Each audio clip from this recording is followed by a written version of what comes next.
Il faut que tu prophétises encore sur un grand nombre de peuples et de nations et de langues et de rois.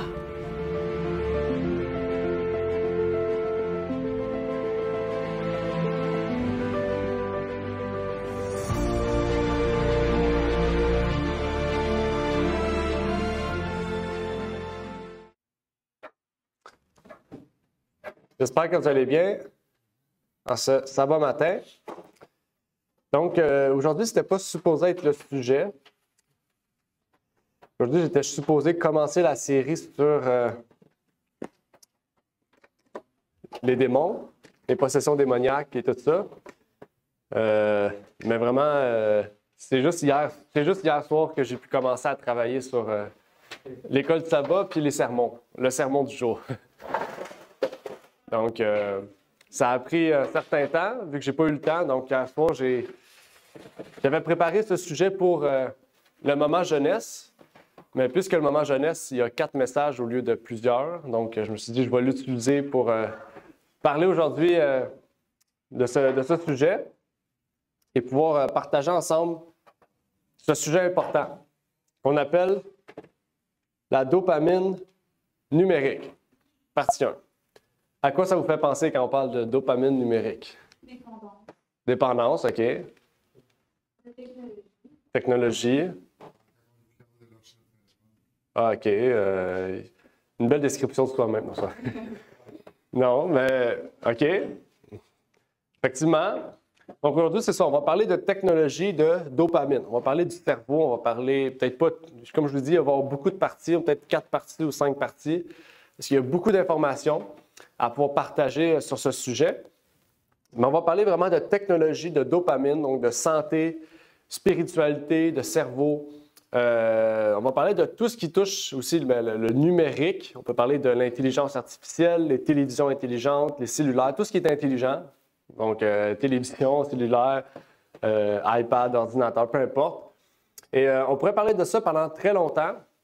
Et aujourd'hui, on va poser la fondation. Donc, vous allez voir, on va citer quelques versets bibliques. On va parler beaucoup de faits, de choses qui ont été dites, d'études qui ont été démontrées.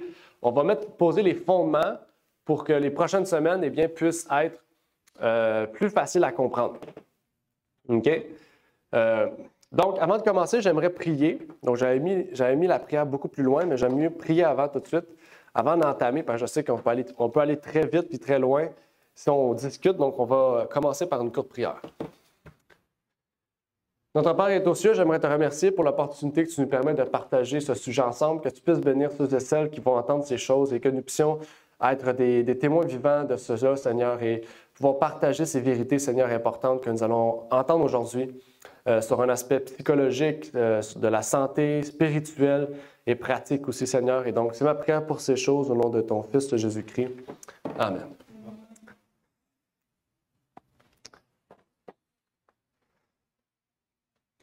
Donc, le sujet est la dopamine numérique.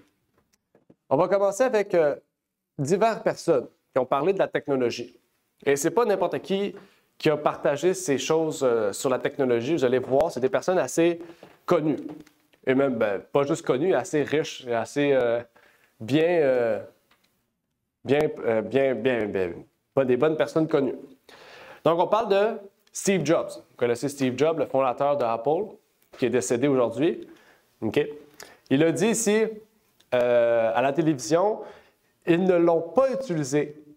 Nous limitons la quantité de technologie que nos enfants utilisent à la maison. Okay. Donc, l'homme qui a fondé l'Apple, l'iPad, l'iPhone, tout ce qui commence par I, eh bien, limite la technologie à ses enfants. Okay. Bon, première chose qu'il faut bien comprendre, okay, l'homme qui a créé l'une des technologies, ou plutôt des compagnies les plus grandes aujourd'hui, ne permet pas à ses enfants de l'utiliser à son plein potentiel. Et le nouveau CEO de l'entreprise, donc Tim Cook, lui aussi a dit, à CNBC, il a dit « Je ne crois pas à la surutilisation de la technologie.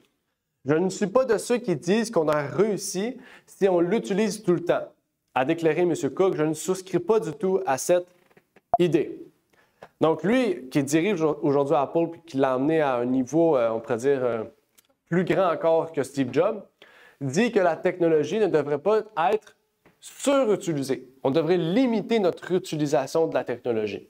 OK? C'est un homme qui propulse la technologie pour qu'on l'utilise tout le temps. OK? Vous avez vu l'Apple Vision Pro, vous avez tous vu ces choses-là auxquelles on l'utilise. Non, c'est un casque qu'on met, puis tu as un écran. Au lieu d'avoir un iPad, tu l'as dans les yeux, puis tu peux bouger. En tout cas, c'est très, très futuriste. Mais ces personnes qui veulent qu'on utilise la technologie tous les jours, dans toutes les sphères de notre vie, ils disent qu'on ne doit pas l'utiliser. Okay? C'est quand même bizarre. Okay? Un autre personnage connu, Sean Parker, fondateur de Napster, peut-être que vous connaissez Napster, une application qui est aujourd'hui moins utilisée, mais qui est quand même assez importante. C'est lui qui est un des principaux investisseurs dans Facebook, okay, qui se dit aujourd'hui être objecteur de conscience face aux réseaux sociaux, okay, qui était avant investisseur, okay, et fondateur d'une application très populaire, est aujourd'hui objecteur de conscience contre les réseaux sociaux. On va voir ce que cet homme dit. Il dit « C'est exactement le genre de choses qu'un pirate informatique comme moi pourrait inventer, parce qu'il exploite une faille dans la psychologie humaine. » Il dit « Les inventeurs, les créateurs, c'est moi. C'est Mark Zuckerberg, c'est Kevin Systrom sur Instagram, c'est tous ces gens l'ont compris consciemment et nous l'avons fait quand même. Okay? Donc, ils savaient que c'était mal, ils savaient que ça bypassait le système cognitif de l'humain, la psychologie de l'humain, mais ils l'ont fait quand même. Il dit après, comment consommer le plus possible de votre temps et de votre attention délibérée. Donc, un des fondateurs et un des investisseurs principaux de Facebook a dit ces choses. Okay? Ils ont délibérément inventé ces choses contre la psychologie humaine, parce qu'ils savaient qu'il y a quelque chose. Ça veut dire qu'ils ont étudié scientifiquement les possibilités, les failles du cerveau pour pouvoir contourner les barrières que l'homme se crée naturellement face à cela. Donc, ils savaient en fait les dégâts que cela allait apporter sur le cerveau humain, les ravages que cela pourrait avoir. Et ils l'ont pourtant fait. Ils l'ont fait pourquoi? Pour perdre notre temps, faire perdre notre temps, donc gober le plus de notre temps, mais gober le plus de notre attention aussi. OK? Regardez aussi ce qu'il a dit Sean Parker. Il a dit « Dieu seul sait ce qu'il fait au cerveau de nos enfants. » Donc, c'est pour dire que même eux ont créé ces choses, mais ne savent pas entièrement la grandeur et l'impact que ces choses ont sur le cerveau humain, mais particulièrement le cerveau des enfants, parce qu'oubliez pas, les enfants sont en phase de développement. Okay? Donc, le cerveau se construit, toutes ces choses se construisent. Okay? Donc, il faut savoir, le cerveau se développe et le corps en général se développe jusqu'à 25 ans. Okay? C'est pour ça que les Juifs disent que l'âge adulte, c'est à partir de 25 ans. Okay? Bibliquement parlant aussi. Donc, tous ces gens, okay? Même j'en ai cité quelques-uns, mais Bill Gates, Mark Zuckerberg, Evan Spiegel, le fondateur de Snapchat, etc., interdisent à leurs enfants d'avoir un cellulaire ou de toucher à la technologie. Okay? Par exemple, même Evan Spiegel, le fondateur de Snapchat, laisse 1h30 par semaine, 15 minutes par jour de temps d'écran pour ses enfants. Okay? 15 minutes, c'est pas gros, là. Okay? 15 minutes sur Facebook, c'est rien. On pourrait dire normalement, c'est rien. Okay? Mais pour lui, c'est le maximum qu'il laisse à ses enfants. Puis c'est pas à partir de leur téléphone. Ils vont sur l'iPad familial. Okay? Donc 15 minutes par enfant sur l'iPad familial. Okay? Par jour. Combien pensez-vous aujourd'hui que les Américains ou même les Canadiens passent de temps sur leur écran? C'est quoi la moyenne de temps? 8 heures. 8 heures, OK. Pas si peu. Hein? Qui dit mieux? Qui dit mieux? 21 heures par semaine. Ben, ça fait combien par jour, 21 heures par semaine? C'est 3 heures? 3 heures, OK. 3 heures, OK. Est-ce qu'il y a une autre personne qui aimerait essayer? On a dit 7 heures, on a dit 3 heures. Par jour? Ouais, combien par jour? 3 à 8 heures, je vais ramener à 18 heures. Si on a une personne qui aimerait essayer? 10 heures, combien? 5 heures? OK, non, OK. On va avancer parce qu'il n'y a aucune bonne réponse.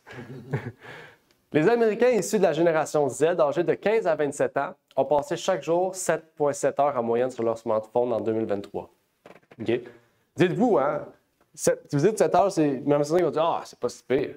Dites-vous, dans une journée capitaliste d'aujourd'hui, c'est 8-8-8, on dit. 8 heures de sommeil, 8 heures de travail, 8 heures de temps libre. Donc, ça veut dire que tu travailles 8 heures, puis tu passes l'autre 8 heures sur ton téléphone. Pour vous dire, ou même des fois, vous passez votre temps au téléphone au travail. Des fois, c'est le même aussi. Donc, c'est pour vous dire, aujourd'hui, la journée, c'est 8 heures de travail, 8 heures de cellulaire, 8 heures de dodo. Okay? C'est grave. Okay? C'est un problème. Et on va voir ça aujourd'hui. Aujourd'hui, c'est ça, je vous dis, on va poser des fondements. On va voir la base de qu'est-ce que ça cause dans la société, pourquoi ça cause ça, puis quel est le problème. On ne va pas voir les solutions aujourd'hui parce que, comme je vous dis, il y a beaucoup d'informations. Mais on va poser le fondement, okay? La base de ces choses. Okay? Mais on voit déjà qu'il y a un problème de surconsommation. Okay? Mais on n'a pas vu les effets que ça a sur le cerveau. On n'a pas encore vu ces choses-là. Et c'est justement, on va voir qu'est-ce qu'il y en est à ce sujet. Et le plus grand problème, en fait, qu'on peut voir aujourd'hui, c'est que les réseaux sociaux ou même la technologie nous offrent des possibilités infinies d'utilisation, en fait. On pourrait y rester toute la journée sans même voir le temps passer et sans même arrêter de consommer le contenu qu'on y regarde. Parce que le contenu, il y en a toujours. Okay? Je ne sais pas combien il y a de contenu par jour qui se crée, mais il y a des milliers de contenus par jour qui se créent. Okay? Puis les grandes technologies utilisent l'intelligence artificielle pour toujours vous montrer le contenu que vous aimez ou que vous voulez voir ou qui pourrait susciter votre attention. Donc, vous restez tout le temps attaché. Okay? Comme je vous ai dit, c'est fait exprès. Ils savent la psychologie humaine. Donc, vous qui ne connaissez pas ces choses, ou moi-même qui ne connaissais pas ces choses hier soir, parce que, comme je dis, je l'ai préparé hier soir. Donc, oui. Donc, aujourd'hui, ce que je vais vous partager, c'est pour que vous puissiez le comprendre, mais le partager aussi aux autres. Parce qu'on doit comprendre ces choses-là pour après ça pouvoir s'en détacher. Pour pouvoir aussi enseigner aussi à notre prochaine génération, à ceux auxquels on va côtoyer aussi, de faire attention à ces choses. Parce que ils ont créé des problèmes, mais il y a des possibilités de sortie. Okay? Des possibilités assez faciles si vous avez un peu de volonté. Il faut avoir de la volonté, par exemple. Si vous savez que vous avez une dépendance, il y a une volonté de pouvoir s'en sortir. Okay? Il y a une possibilité, avec volonté, de pouvoir s'en sortir, et avec Dieu, bien sûr. Mais ce qu'on comprend, c'est que les créateurs des plus grandes technologies du 21e siècle interdisent ou restreignent plutôt la possibilité à leurs enfants ou même à eux-mêmes d'utiliser les réseaux sociaux ou même le téléphone en général. Par exemple, le directeur exécutif de Facebook, je n'ai pas mis son nom, ne permet à aucune manière à ses enfants d'avoir accès à un écran. Eux ont zéro accès à une technologie, les enfants. Ces enfants ont 9 ans et 11 ans. Okay? Donc, je peux vous dire, ce n'est pas juste des jeunes de 6 ans, c'est des adolescents aussi ou en phase d'adolescence, okay? Ou du moins en maturité, je ne sais pas comment dire, en changement, OK? Ils s'en vont au secondaire, si on peut voir ça. Même qu'il a dit, regardez ce qu'il a dit. Il a dit, beaucoup d'entre nous ont été confrontés aux conséquences involontaires des produits qu'ils ont construits. Les plateformes de médias sociaux, en particulier, ont fait l'objet d'usages et d'abus que nous, leurs architectes, n'aurions jamais imaginés.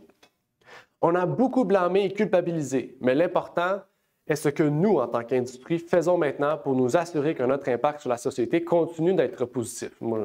Continue d'être positif, c'est plutôt commence à être positif parce qu'il n'y a jamais eu de positivité face à ça, on pourrait dire. Et il continue et dit les boucles de rétroaction à court terme, alimentées par la dopamine que nous avons créée, détruisent le fonctionnement de la société. Pas de discours civil, pas de collaboration, désinformation, mensonges. Ce n'est pas un problème américain. Il ne s'agit pas de publicité russe. Il s'agit d'un problème mondial. Ça dit quoi? Il érode les fondements de la manière dont les gens se comportent les uns envers les autres et entre eux. Qu'est-ce que ça fait? Érode, détruit, déstabilise la manière dont la société fonctionne. Même, ça ne dit pas juste la manière dont la société fonctionne. Les fondements de la manière dont les gens se comportent. Okay? Ça détruit la base. Okay? Donc, ils savent très bien que personnellement, ça nous détruit, mais qu'en tant que société, ça la détruit aussi. Ça crée des problèmes qui n'ont même pas lieu d'être présents, en fait. Okay? Donc, la société qu'on vit aujourd'hui, peut-être il y a 50 ans, il y a beaucoup de choses qui aujourd'hui sont des problèmes qui ne le seraient pas il y a 50 ans parce que c'est les réseaux sociaux qui ont créé ces problèmes. Okay? Et en tant que parent, pour ceux qui sont parents, c'est à vous de prendre la décision. OK? Envers vos jeunes, envers vos enfants, de pouvoir soit interdire ou limiter l'effet que la technologie aura sur le cerveau de votre enfant. Okay? C'est à vous de décider. Il faut savoir que le ministère de la Santé du Québec évalue l'addiction à la technologie, aux réseaux sociaux, peu importe, à 67 % des jeunes qui dorment plus tard pour rester sur les réseaux sociaux. C'est-à-dire qu'ils coupent leur sommeil pour rester sur leur écran. Il y en a 14 qui ont révélé, 14 % qui manquent de sommeil dû à cela. Et c'est touché davantage par les filles que les garçons. Okay? Donc, il y a plus de filles qui sont ciblées par ces problèmes-là que des garçons. Okay? En 2018, même l'OMS reconnaît la dépendance aux jeux vidéo comme une maladie. Okay? Donc, ça veut dire qu'elle peut être traitée comme des symptômes cliniques d'une maladie mentale. Okay? Ça veut dire que tu peux finir à Pinel parce que tu es accro aux jeux vidéo. Okay? Parce que c'est une dépendance de santé, c'est un problème de santé mentale. Okay? Il faut savoir qu'en Corée du Sud, c'est 14 % de la population qui ont une addiction à l'Internet, c'est-à-dire aux réseaux sociaux, à tout ce qui se passe dessus. Okay? Là, vous dites, c'est pas beaucoup, 14 %. C'est 6,5 millions de personnes en Corée du Sud, parce qu'ils sont beaucoup. Et ce qui est intéressant, c'est que le Dr Lee a mis en place dans son pays des cliniques pour stopper la montée du pourcentage.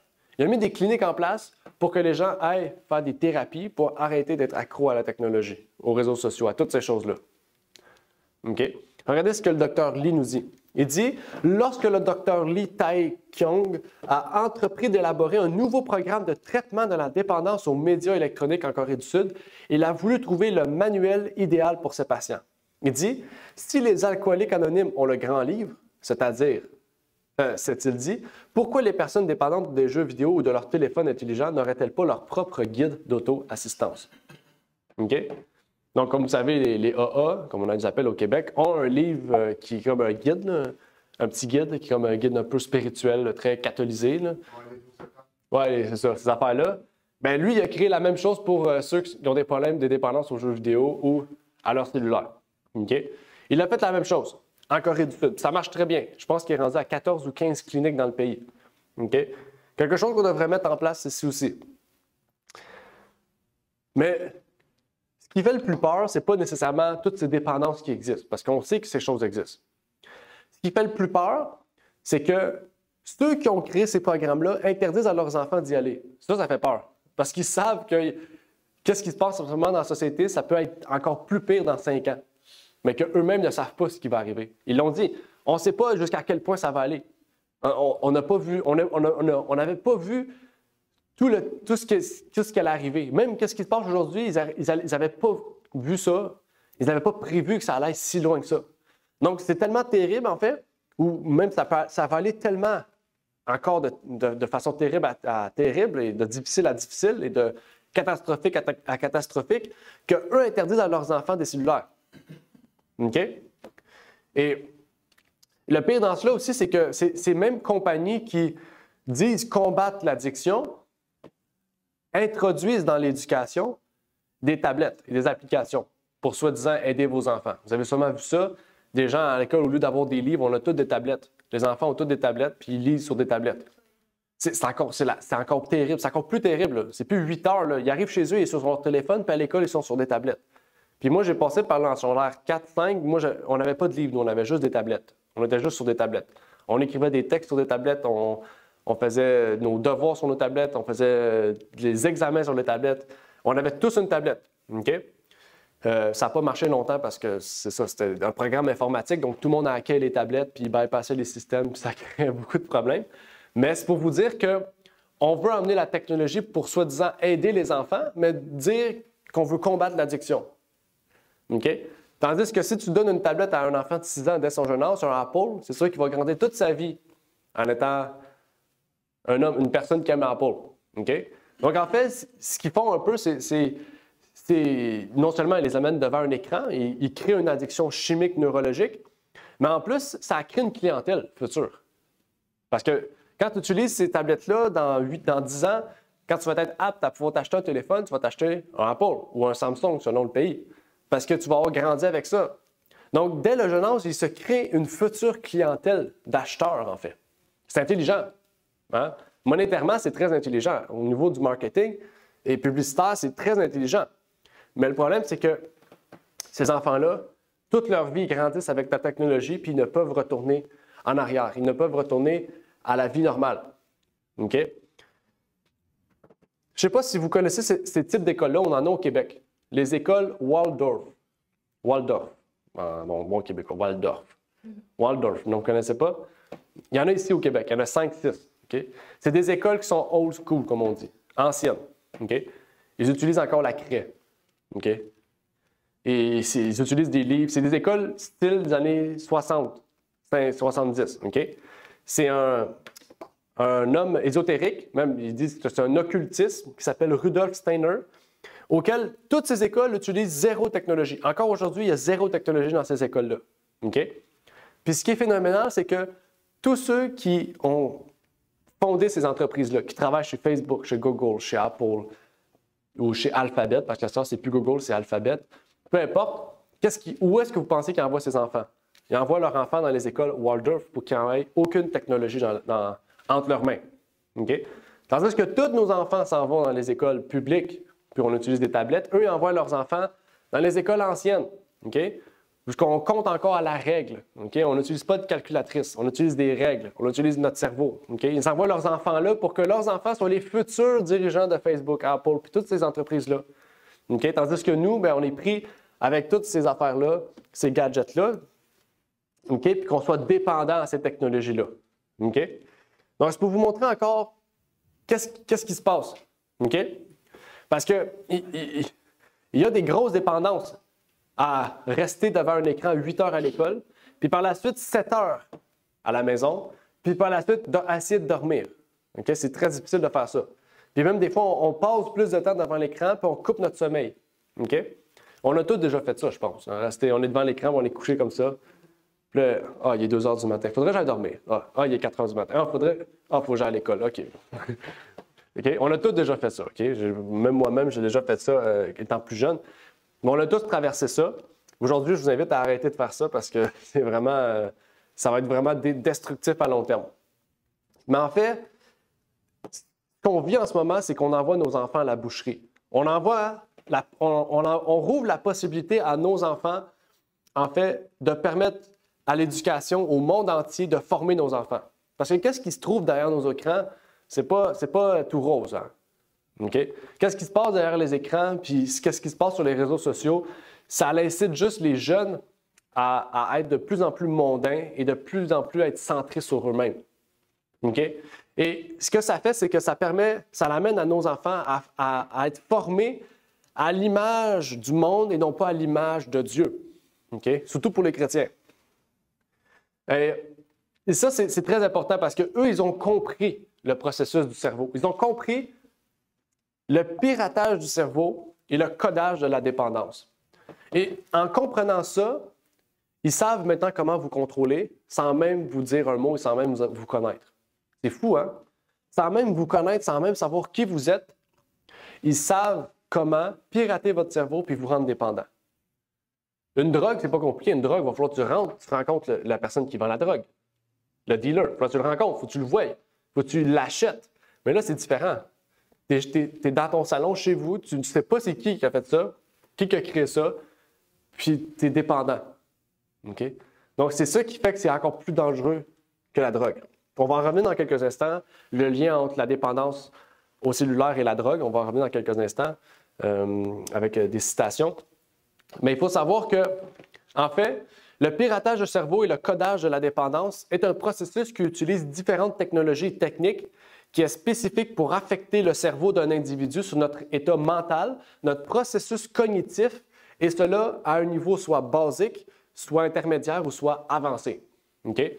Parce que ce qui est encore plus puissant, c'est qu'ils peuvent changer votre état mental et votre processus cognitif à un niveau basique, intermédiaire ou avancé. Donc, je ne sais pas, c'est selon l'utilisation que tu en fais, où est-ce que tu vas, cela va t'affecter ton état. Et en fait, ça nous révèle le grand combat de notre vie. Le combat de notre vie, c'est le combat entre le bien et le mal. Okay? Et c'est ça qui est intéressant, c'est que Dieu veut nous pousser à ouvrir la parole de Dieu. Mais je vous invite vraiment à lire davantage là-dedans que dans un téléphone aussi pour éviter ces choses. Mais Dieu veut que nous puissions réfléchir, que nous puissions ouvrir la parole, que nous puissions comprendre, que nous puissions lire et que nous puissions faire un choix consciencieux. C'est-à-dire un choix auquel on sait ce que Dieu veut de nous et qu'on le suive. Mais Satan ne fait pas ça. Satan, vous allez ouvrir votre téléphone juste pour appeler votre mère, vous allez voir une notification sur Facebook, vous allez cliquer sur Facebook, puis vous allez après ça suivre tout ce que lui veut. OK? Ce n'est pas un choix, là, en fait, là, qu'il vous offre. Là. Parce que si vous êtes dépendant, vous allez s'ouvrir. Ah, j'ai le choix d'en appeler ma mère ou aller voir sur Facebook. On va aller sur Facebook, on va aller sur Facebook, on va aller voir. Puis là, une heure après, là, tu te rappelles qu'il fallait t'appeler ta mère. OK? C'est juste pour vous dire, Satan veut s'incruster chez vous. Satan, il veut vous séduire dans votre salon. OK? Sans même que vous ayez à sortir de chez vous, il y en a beaucoup qui disent « J'ai peur de sortir parce que je ne veux pas être séduit par le monde. » Même dans ton salon, tu vas être séduit parce que tu as amené le monde chez vous. Je ne dis pas que le cellulaire est votre monde, non, mais que les réseaux sociaux, la technologie en général est une porte ouverte au monde, sans qu'on le veuille ou qu'on ne le veuille pas. Et c'est pour ça qu'il faut faire très attention. Parce que Satan ne va pas attendre que vous puissiez faire un choix consensueux de « Ah, ben ça c'est bien, ça c'est mal. » Non. Vous allez peut-être faire une recherche bien, vous allez finir sur Facebook quand même. C'est plate, mais Satan va toujours avoir la victoire, en fait, si on ne prend pas des précautions quant à l'utilisation de la technologie. En fait, le principe ici, ce n'est pas de dire qu'il faut totalement retourner à l'ancien temps et pouvoir, je vous emmener ici un écran, puis emmener des papiers, puis je dois tourner chacune des diapositives. Non, c'est pas ça. Mais qu'il faut vraiment faire attention à ce qu'on fait, à ce qu'on regarde, à ce que l'on télécharge, parce que toutes ces choses vont nous mener à la vie éternelle ou à la mort éternelle. Et c'est ce que la Bible nous révèle, en fait. Dans Romains 12, verset 2, il nous dit « Et ne vous conformez point au siècle présent, mais soyez transformés par quoi? Le renouvellement de votre esprit, afin que vous éprouviez que la parole de Dieu est bonne, agréable et parfaite. » Qu'est-ce que Dieu veut faire de nous? Nous transformer par le renouvellement de votre esprit. Qu'est-ce que Dieu veut faire? Dieu veut renouveler notre esprit. Dieu veut renouveler notre esprit et donc tout notre être entier. À la différence, Satan veut nous conformer au monde. Dieu veut quoi? Nous renouveler. Satan veut nous conformer. OK? La différence, Dieu veut nous renouveler, ça veut dire par l'étude de la parole, il nous change. Satan ne fait pas ça. Tu restes toi-même. Tu fais juste te conformer au monde. OK? Tu fais ce que tu veux. Tu fais tes propres désirs, tu choisis ta propre moralité, tu fais ce que tu veux. Tu te conformes au monde. Dieu nous change. Satan nous conforme. Avec ses acolytes, il y a plusieurs acolytes. Hein? Satan travaille par les gouvernements, par les compagnies, par les entreprises, peu importe, technologiques ou même non technologiques. Et c'est ce qui se passe en ce moment. Et je pense aussi très bien que, par exemple, s'il y a une nouvelle guerre civile qui se passe dans notre monde, et particulièrement aux États-Unis, je pense que cette guerre civile va être particulièrement provoquée par les réseaux sociaux. Les réseaux sociaux vont nous emmener à une guerre civile. Okay? C'est à cause des réseaux sociaux et des nouvelles qu'aujourd'hui, les conflits entre les Noirs et les Blancs aux États-Unis est si important. Okay? Ce conflit-là n'existerait pas si les médias ne prendraient pas chaque occasion pour créer un problème. Si les réseaux sociaux ne prendraient pas chaque occasion pour créer un problème. Et tout cela a été fait par des réseaux sociaux. Et s'il y a une nouvelle guerre civile, ça sera à cause de ces réseaux-là. Okay? Donc, je ne vais pas revenir sur ce conflit-là parce qu'il y a des preuves très faciles à voir okay, que le conflit entre les races aux États-Unis est inexistant. On a créé un conflit, en fait. Okay? Le conflit n'existe pas, il n'existe plus, en fait. C'est fini. Là. Mais aujourd'hui, on continue de le perpétrer pour créer des problèmes. C'est en fait ce qu'ils veulent. Le monde veut nous mettre dans des sections. Ils veulent nous mettre dans des extrêmes. Ils veulent nous mettre soit à gauche, soit à droite. Ils veulent nous mettre soit pour le monde, soit contre le monde. Il n'y a pas de zone grise. OK? Donc, tu dis que tu n'es pas d'accord avec l'homosexualité, tu es homophobe. OK? Je n'ai pas dit que j'avais une haine envers les homosexuels. Je n'ai pas le goût de tuer un homosexuel puis de le dénigrer, pas du tout. On est juste contre cette pratique-là, parce que la Bible le dit. Mais tout de suite, tu es catégorisé dans l'extrême. OK? Tu es homophobe, tu dois mourir. C'est ça que Justin Trudeau avait dit. Tous ceux qui ne veulent pas être vaccinés sont racistes. Ça n'a aucun lien. Il avait dit ça à la télé. C'est quoi le lien entre le fait de ne pas prendre un vaccin et d'être raciste? C'est pour vous dire qu'il n'y a pas de juste milieu. Tu ne peux pas être dans la zone grise. C'est soit que tu es bon ou mauvais, soit que tu es dans le monde ou contre le monde. Il n'y a pas de zone grise. Ça n'existe pas. Et les réseaux sociaux sont très forts aussi pour ça. Pour amener des gens dans des zones extrêmes. Soit que tu es super bien vu, soit que tu es mal vu. Il n'y a pas de zone grise. Et c'est Romains 12, verset 2 qui nous révèle la manière dont Dieu possède pour nous renouveler et pouvoir avoir une meilleure vue du monde aussi. Puisque quand on est en Christ, c'est comme si on regardait le monde comme une pièce de théâtre. Plutôt d'en faire partie, il nous amène en tant que spectateur. On n'est plus le spectacle. On est rendu le spectateur de ce qui se passe dans le monde. On enlève nos œillets puis on découvre en fait tout ce qui se passe. Hein? On dit souvent, quand on voit des films, souvent il y a des behind the scenes, des derrière de scène. On voit les derrière de scène, comment les films ont été préparés, ont été faits. C'est un peu ça en fait. Quand on devient chrétien, on doit faire partie des behind the scenes et voir comment le monde est fait, comment Satan travaille avec ses acolytes pour faire fonctionner ce monde. On doit être de même. Je ne sais pas si vous connaissez Tristan Harris. Tristan Harris est considéré comme la conscience de Silicon Valley. Vous connaissez Silicon Valley? Okay? Le Québec a voulu imiter un peu la Silicon Valley, ça n'a totalement pas marché. Mais la Silicon Valley, c'est l'endroit où toutes les grandes technologies de ce monde sont. Okay? Et Tristan Harris était considéré et est encore considéré comme la conscience de la Silicon Valley, le cerveau de la Silicon Valley. Et cet homme a travaillé pour Google et dans le laboratoire de Stanford. Et savez-vous c'est quoi son poste de travail? C'est un poste de travail qui n'existe pas dans aucune entreprise à part à la Silicon Valley. Son poste de travail était éthicien de conception. Éthicien de conception. Ça, c'était son travail. OK? Il y a des mécaniciens, il y a des plombiers, mais lui, il était éthicien. Éthicien de conception. C'est ça, on va voir c'est quoi. Parce que on retrouve juste ça à Silicon Valley. Éthicien de conception, un travail sûrement qu'on ne connaissait pas, même moi-même, je ne connaissais pas ça avant quelques jours. C'est une personne qui évalue les implications morales des décisions de conception et assume la responsabilité de l'effet de cette décision sur le monde dans son ensemble. Pour faire simplifier, parce que j'ai dit un terme très compliqué du petit Robert, en fait, ça veut dire que, par exemple, Google prévoit sortir telle sorte de technologie, bien, c'est lui qui dit ça c'est moralement bon, ça c'est moralement mauvais. C'est à peu près ça. C'est ça son travail, en fait. Est-ce que ça va empiéter sur la vie privée des gens ou non? OK? Ça vient du monde éthique. Oui, c'est ça, éthicien, éthique. Éthique de conception, on peut dire ça, ouais. Puis lui a quitté son poche parce que chaque chose qu'il disait à Google que c'était mal, mais Google le faisait pareil. Puis quand c'était bien, il ne le faisait pas. Fait qu'un éthicien de conception, c'était à peu près ça, mais vu que personne n'écoutait chez Google, il a décidé de quitter parce que sa conscience lui disait que tu ne peux pas faire ça envers l'homme. C'était trop méchant ou trop terrible. Okay? Donc, il a quitté. Et il a partagé à la télé certaines informations intéressantes qu'on va revenir dans quelques instants, mais avant ça, j'aimerais vous partager certaines informations, certains faits réels pour vous montrer qu'est-ce qu'il y en est. Je pense que j'en ai... OK, c'est bon. Par exemple, la première fois, ça nous arrive, la première fois que vous mettez vos informations sur le net, on est déjà pris dans le piège d'Internet. OK? Donc, la première fois que vous avez eu un téléphone intelligent, vous avez sûrement, par exemple, un Apple, vous avez créé un compte iCloud. Vous êtes d'accord avec moi? Vous avez créé un compte iCloud ou sinon un Samsung Health ou peu importe le compte qui existe. Vous avez créé un compte. Aussitôt que vous avez fait ça, la première fois de votre vie, vous avez créé un compte sur Internet, vous êtes pris au piège dans l'Internet. Vous ne pouvez plus sortir du lot d'Internet. Ça veut dire que vous ne pouvez plus sortir en tant qu'être, vous êtes existant à Internet.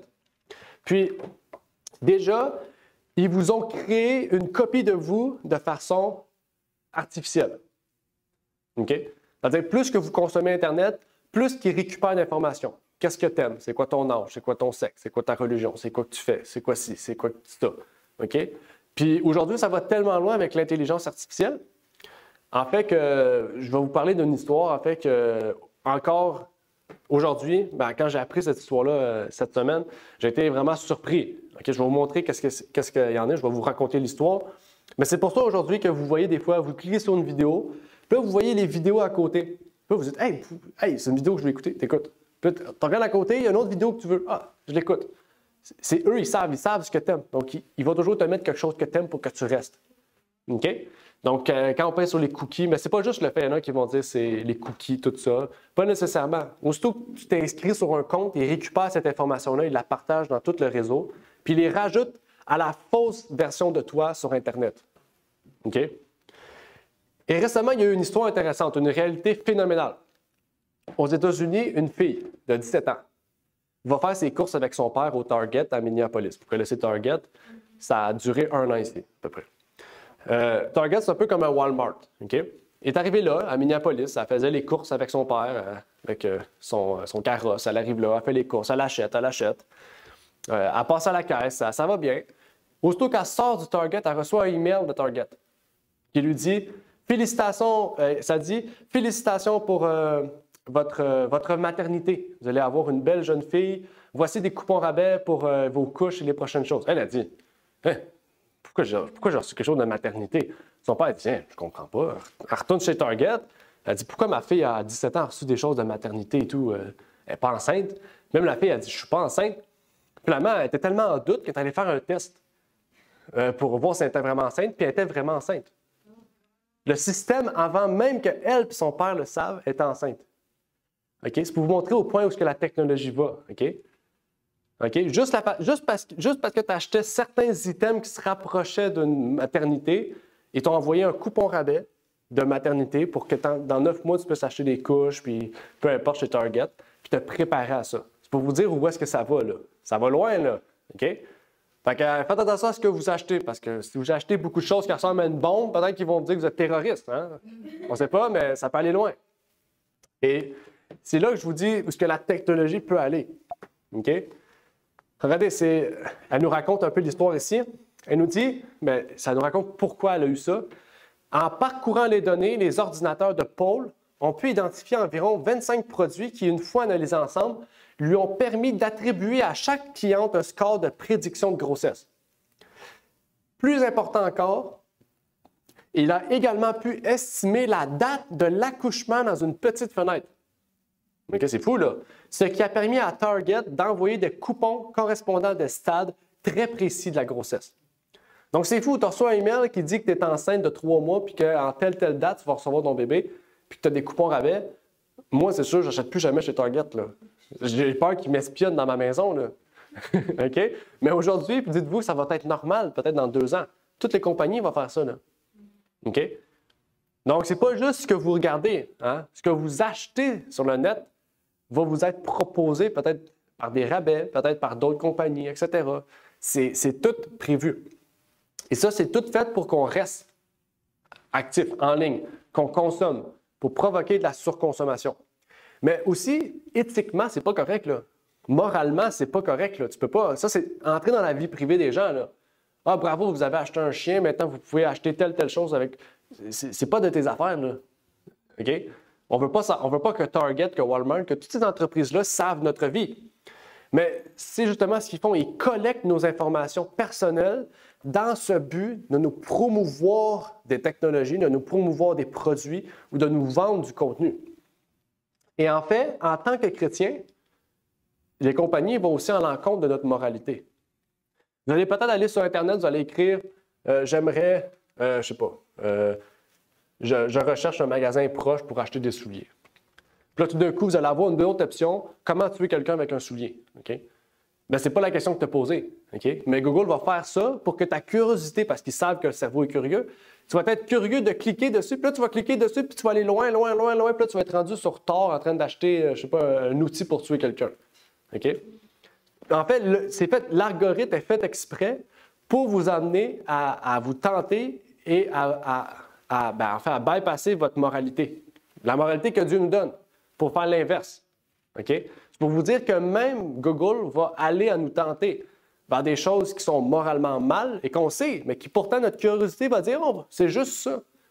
Puis là, tu cliques, puis là, tu te déplaces de 1 cm. Puis là, 1 heure après, tu es rendu à 10 cm. Puis là, 2 jours après, tu étais encore là-dessus, tu cherches, tu es rendu comme ça. Puis là, tu te détournes du chemin, sans le savoir. Okay? Donc, c'est pour ça qu'il faut faire très, très attention. Et des fois, on le fait sans le savoir. Parce que pourquoi? On n'est pas habitué à ça. Parce qu'on ne connaît pas ces choses-là. Mais maintenant qu'on le sait, il faut faire attention. Tout ce qu'ils font, c'est nous amener à la curiosité. Et susciter cette curiosité-là va peut-être nous amener à pécher. Et donc, Satan utilise ces outils-là pour le mal. Bien sûr, comme je vous ai dit, il y a des outils qu'on peut utiliser pour le bien. Il y en a. La technologie est très utile pour amener la parole de Dieu. Mais Satan aussi utilise très fortement cette technologie. On va avancer avec Anderson Cooper. Anderson Cooper, c'est un journaliste très connu de CNN. Et maintenant, il va parler avec une personne qui parle des réseaux sociaux et du cellulaire. Et on va voir qu'est-ce qu'il dit à ce sujet. Il dit ici dans Brain Hacking, OK, 60 minutes, comment bypasser le cerveau. Il nous dit, votre téléphone est comme un menu.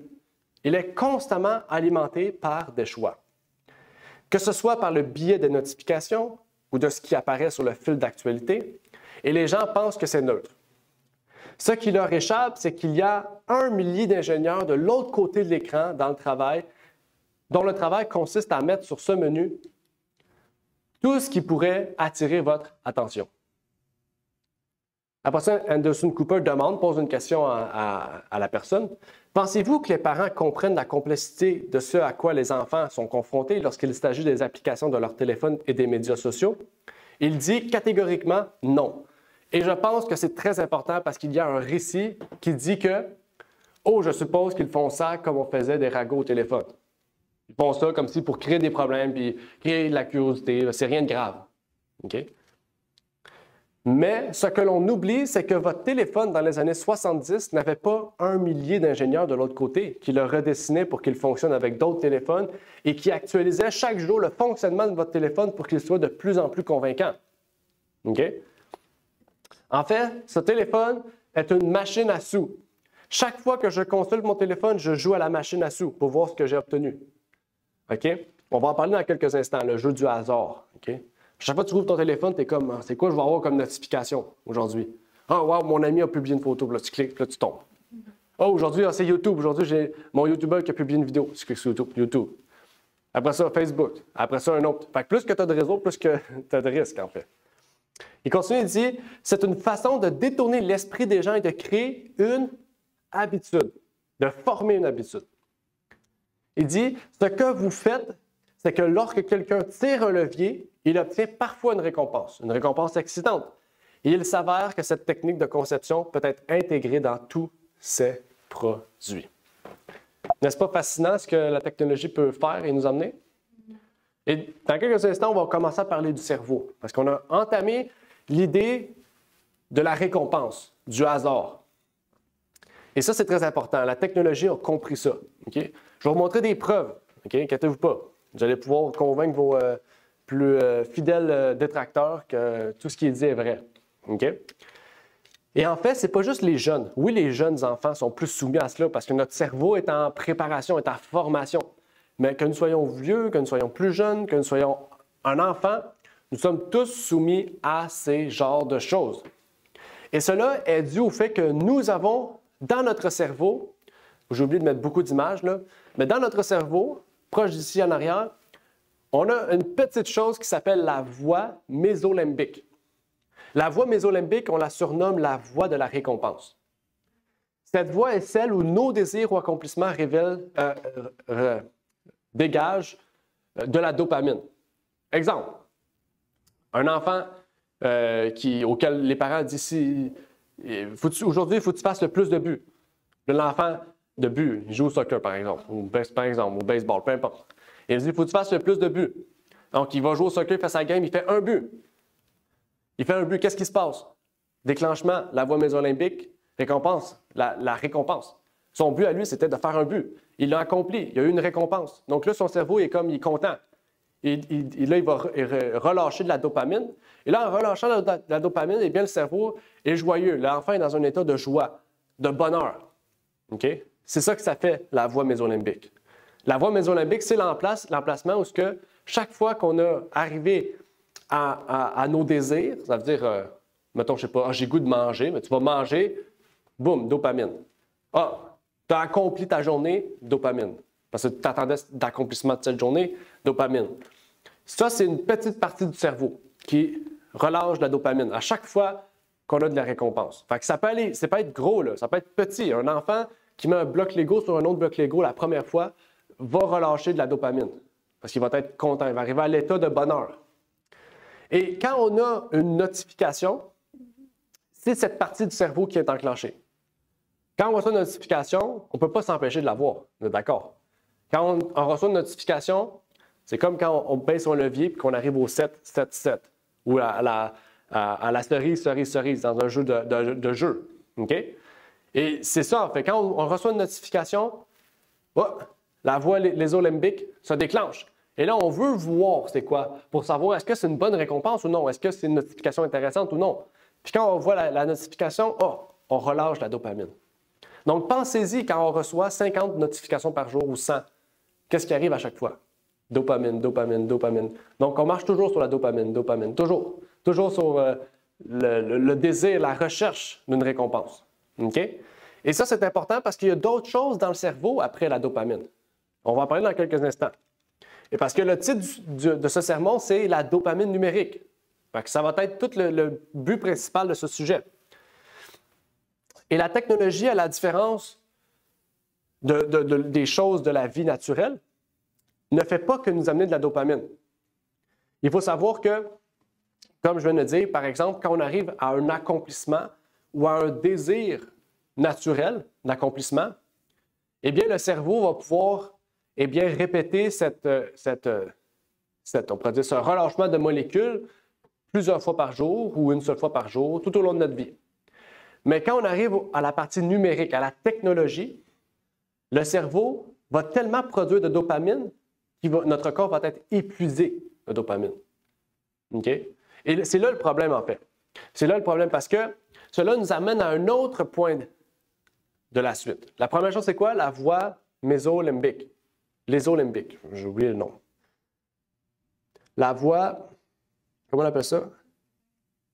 Mésolimbique, OK. La voie mésolimbique. Mais par la suite, il y a d'autres choses. Il y a une autre chose qu'on appelle l'activité dopaminergique. OK? C'est quoi ça, l'activité dopaminergique? C'est un processus neurologique du cerveau, juste à côté de la voie mésolimbique, où elle nous demande de recommencer le processus. OK? Ça, cette petite affaire-là, c'est ce qui crée notre addiction. Comme une drogue. Quand tu prends une drogue, qu'est-ce qui arrive? Ton cerveau dit « Wow! C'est quoi ça? C'est malade! J'en veux encore! » Quand il dit « J'en veux encore », c'est l'activité dopaminergique. Une molécule qui est relâchée qui dit « J'en veux encore! » Fait que là, tu prends d'autres drogues, tu prends d'autres drogues, tu prends d'autres drogues. Puis là, qu'est-ce qui arrive? Tu es accro. L'addiction. Cette petite partie du cerveau-là demande toujours. Puis si tu n'en donnes pas, qu'est-ce qui arrive? Elle va te faire souffrir pour que tu en prennes. Et c'est là, en fait, que, à force d'aller sur Internet, notre niveau de dopamine peut être augmenté physiologiquement. Il y en a beaucoup qui vont dire « Ah, ben moi, j'ai plus de dopamine que d'autres. » Il n'y a aucun humain qui a plus de dopamine que d'autres. On a tous le même niveau de dopamine. Mais la technologie augmente le niveau de dopamine qu'on veut relâcher. Pourquoi? Parce que tu as habitué ton corps à un niveau de dopamine élevé. Donc, ton niveau de dopamine va toujours être élevé. Mais normalement, quand on se détache de ces choses-là, notre niveau de dopamine revient à la normale. Et ça, c'est très important. Parce que quand on arrive au plus haut point de notre joie, au plus haut point de récompense, il y a un autre neurotransmetteur qui est engagé dans le processus. Le neurotransmetteur engagé dans ce processus s'appelle la sérotonine. Vous connaissez la sérotonine? Non? La sérotonine, on le surnomme l'hormone du bonheur. C'est le neurotransmetteur qui nous amène au niveau de satisfaction. OK? Qu'est-ce que ça fait? La voie mésolimbique fait quoi? Relâche la dopamine. Qu'est-ce que la dopamine fait? Elle nous amène à l'autre partie qui nous dit on en veut d'autres. OK? Donc, oui, tu as mis un bloc Lego. Wow! J'en veux un autre, t'en mets un autre, j'en veux un autre, t'en mets un autre. Puis là, tu construis un bonhomme. À un moment donné, tu as fini, là, ton bonhomme est fini, donc tu n'as plus de dopamine, c'est fini. Tu l'as amené. Mais lui, qu'est-ce qu'il fait? Le neurotransmetteur, la sérotonine ou l'hormone du bonheur, c'est lui qui nous amène au niveau de satisfaction. Ça veut dire que c'est lui qui dit « OK, c'est bon, j'ai compris. OK? Quand tu manges, par exemple, souvent pour ceux qui sont gloutons, j'espère qu'il n'y en a pas parmi nous, mais ceux qui sont gloutons, qui vont manger, ils vont dire « Wow, j'ai faim ». Tu vas manger, manger, manger jusqu'à satisfaction. Pas satiété, satisfaction. C'est pas la même chose. Manger à satiété, c'est quand ton corps dit « J'ai plus faim ». Manger jusqu'à satisfaction, c'est quand ton cerveau dit « Ah, j'ai atteint mon niveau de dopamine maximum ». OK? C'est ça, en fait, la sérotonine. OK? On la retrouve dans beaucoup d'aliments, dans la viande, dans les produits laitiers, dans plusieurs aliments. OK? Sur les aliments gras et salés, on en retrouve beaucoup. Et bien sûr, tout ce que je vous explique en ce moment, c'est divin, dans une utilisation naturelle. Mais dans une utilisation artificielle, c'est là où la limite, on doit mettre une limite. OK? Parce que si on a trop de dopamine, à un moment donné, on ne sera plus capable d'arriver toujours à ce niveau-là, puis on va tomber dans un état dépressif. OK? C'est ce que ça fait. Et la sérotonine, elle, active un autre neurotransmetteur qu'on appelle le GABA. Le GABA, c'est l'acide I-aminobutyrique. Inquiétez-vous pas, je vais vous envoyer le PowerPoint parce que c'est très long. Mais l'acide Y, l'acide I-aminobutyrique ou le GABA. Le GABA, c'est l'acronyme anglophone pour, je ne dirais pas, parce que je ne sais pas parfaitement, mais c'est ça que ça veut dire. Et le GABA, un peu, représente le frein. Vous avez un auto, le GABA, c'est le frein. C'est lui qui dit « Stop, maintenant, relax. Tu es arrivé à satisfaction, relax. Ne stresse pas. » Puis la dopamine, c'est la pédale de l'accélérateur. Et dans le fond, le GABA, c'est lui qui équilibre et contrebalance notre système et les effets de la dopamine dans tout notre corps. Et donc, c'est très important parce que c'est lui qui va nous amener, pas à la satisfaction, parce que c'est la sérotonine, mais c'est lui qui va dire, OK, la sérotonine arrive, dit, OK, tu es arrivé à ton point de satisfaction, maintenant, on va équilibrer ton corps et contrebalancer dans tout ton corps ta dopamine pour que ton corps puisse bien aller. Et le problème avec cette affaire-là, c'est que ça n'active jamais ta sérotonine, ça n'active jamais le GABA, ça n'active jamais l'état de satisfaction. Fait que tu en demandes toujours. En fait, c'est comme si tu pèses sur l'accélérateur toute ta vie. Ton cerveau, il ne capte pas, en fait. Il en demande toujours. Il ne va pas à la sérotonine, il ne va pas arriver au GABA. Donc, en fait, ça va, mais ça revient. Ça va, ça revient, ça va, ça revient. Ça ne va pas à la fin du processus, puis le lendemain, ça recommence. Non, chaque jour, tu es de même. C'est pour ça que les enfants, ils sont toujours rapides, ils sont hyperactifs, parce qu'ils en veulent toujours. Puis là, quand ils arrivent pour lire un livre, c'est plate, c'est lent. Parce qu'ils sont habitués dans un but de dopamine. Ton corps en demande toujours. OK? Et c'est pas juste les enfants. Si aujourd'hui, la plupart de la société sont TDAH ou juste H pour hyperactivité, sans le TDA, c'est justement parce qu'on a créé cette société-là de dopamine, retourne, dopamine, retourne, dopamine, retourne, dopamine, retourne. OK? Et ça, c'est un problème très important. Regardez, je vais vous montrer concrètement ce qu'il y en est. Dans l'article de Guardian, on peut y lire « Un besoin constant. Comment les médias numériques ont fait de nous des drogués de la dopamine. » Oups. Selon le docteur Anna Lembke, spécialiste des addictions, nos smartphones font de nous des drogués de la dopamine. Chaque swipe, on peut dire chaque glissement ou chaque like et tweet alimentant notre dépendance. Alors, comment vaincre notre dépendance numérique? Comment vaincre? Excusez. C'est difficile. OK? Et donc, il y a des médecins qui savent, sont au courant de ces choses-là. Et les études commencent à être plus importantes. Ils commencent à voir. Il va être trop tard, en fait, quand la science va se rendre compte de ces effets. Mais Dieu nous a donné une sagesse déjà d'avance pour que nous puissions déjà prendre des précautions. Et nous devons être très conscients et diligents face au numérique. Et dans la deuxième partie, dans la suite des parties, je vous donnerai des conseils parce qu'il y a des manières de s'en sortir.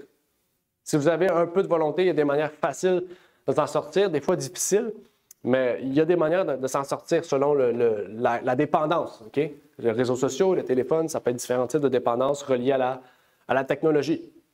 Mais ce type de dépendance, en fait, technologique ou numérique, ne vous rendra jamais satisfait et heureux. Parce que c'est une dopamine fictive et non naturelle. Et quand nous ne prenons pas de pause de quelque chose et que nous sommes constamment, on crée cette addiction. Okay? Et il y a des effets secondaires très importants que la science a commencé à retrouver. Oups. On va commencer à retrouver. OK? Ah, tu as oublié de mettre une autre citation, c'est pas grave. Je vais vous les lire.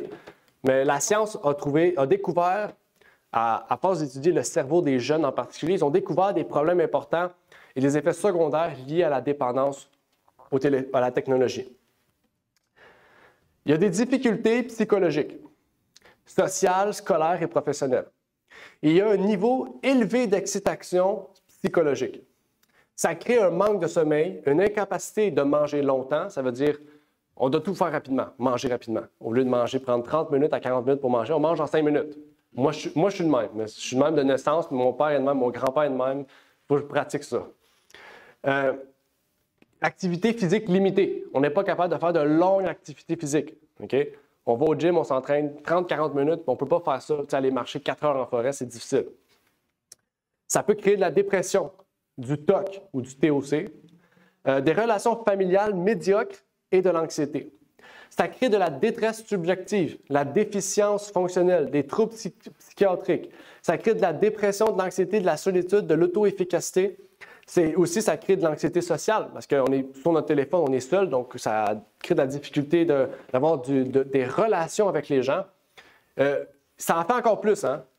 C'est juste quelques petites choses quand même très importantes, mais ça crée beaucoup de problèmes psychologiques. Et ça a des répercussions physiques des fois et en société.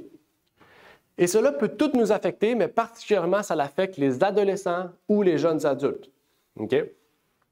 Ou même les enfants. Vous comprenez maintenant pourquoi les drogues et les médicaments sont si populaires aujourd'hui. Car elles créent une autre dopamine, et cela rapidement et à répétition. Steven Kotler a dit « Gagner fait du bien, tout comme récompenser. Tout se résume à la dopamine. Beaucoup d'entre nous ne sont peut-être pas conscients des effets neurochimiques des états modifiés que nous recherchons au quotidien. » Kotler passe en revue 3 façons dont nous chassons la dopamine et s'interroge sur l'éthique de ces habitudes incontrôlées. Par exemple, lorsque vous consultez votre téléphone pour recevoir un message, l'incertitude ou la magie du peut-être de ce que le message pourrait contenir entraîne un pic de dopamine de 400 %. Soit à peu près la même quantité de dopamine qu'une personne sous l'effet de la cocaïne. Nous mettons essentiellement des drogues très addictives entre les mains des enfants avant qu'ils ne disposent de défense naturelle contre elles. N'est-ce pas grave? Et la magie du peut-être, vous savez, ça vient de où? La magie du peut-être, ça vient des jeux de hasard. Qui nous avait averti déjà des jeux de hasard? La servante du Seigneur. Elle disait déjà de ne pas jouer aux jeux de hasard. Pourquoi? Parce que les jeux de hasard créent un pic de dopamine qui est faux, okay? qui n'existe pas. Mais la technologie le fait encore mieux et plus puissant. Okay? Et il faut savoir que l'Institut de l'innovation du Michigan, des médecins se sont assis. Regardez ce qu'ils ont dit. Oups. Ils ont dit, les médias sociaux copient les méthodes du jeu d'hasard pour créer des envies psychologiques. Qu'est-ce que les gens des grandes technologies ont fait? Ils ont allé voir c'est quoi les gamblers au casino. Ils ont dit, les gamblers au casino, on va les reproduire dans notre société avec la technologie. C'est grave, ça va loin. Donc, on peut tous être des gamblers de la technologie ou faire le truc du jeu de hasard. Et j'aimerais ça m'arrêter ici pour aujourd'hui parce que, bon, il y a encore beaucoup à dire, mais je vais m'arrêter ici.